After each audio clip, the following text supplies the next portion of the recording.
SIR নিয়ে রাজ্যবাসীর মনে হাজার প্রশ্নের ভিড়। এর মাঝে এসআইআর নিয়ে কড়া হুঁশিয়ারি তৃণমূলের সর্বভারতীয় সাধারণ সম্পাদক অভিষেক বন্দ্যোপাধ্যায়ের।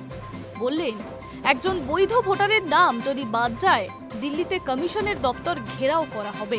পাশাপাশি প্রশ্ন তুললেন, কেন এসআইআর থেকে বাদ দেওয়া হলো বিজেপি শাসিত অসমকে। এর নেপথ্যে বিজেপির কৌশল রয়েছে বলেই দাবি অভিষেকের। বাঙালিকে বাংলাদেশি বলে আখ্যায়িত করা, বাংলা ভাষাকে ব্যঙ্গবিদ্রুপ করা, এবং যেহেতু 2021-এ লেজে গোবরে হয়ে হেরেছে, 2024-এ 18 থেকে 12 হয়েছে, তাই বাংলার মানুষের থেকে তার মৌলিক অধিকার ছিনিয়ে নেওয়া আমরা হতে দেব না।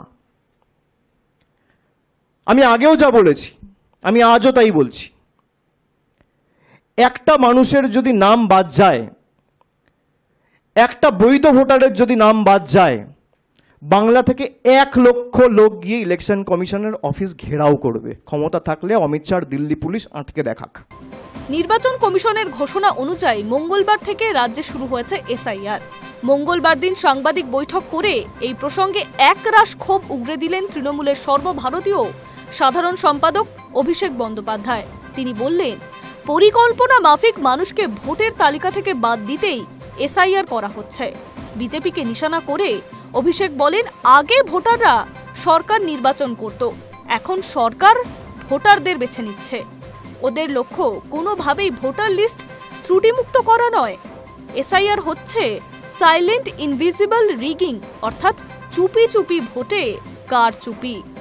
ব্যাখ্যা দিয়ে অভিষেক বলেন, আগে যখন এসআইআর হয়েছিল তখন সময় লেগেছিল 2 বছর, এবার বলছে 2 মাসে হয়ে যাবে। কিভাবে সম্ভব?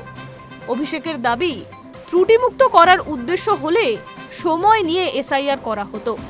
আদতে পরিকল্পনা মাফিক বহু বাসিন্দাদের নাম বাদ দিতেই এই চক্রান্ত। একসঙ্গে বাংলা সহ 12টি এসআইআর এর ঘোষণা করেছে কমিশন। বিধানসভা ভোটকে সামনে রেখেই এই পরিকল্পনা।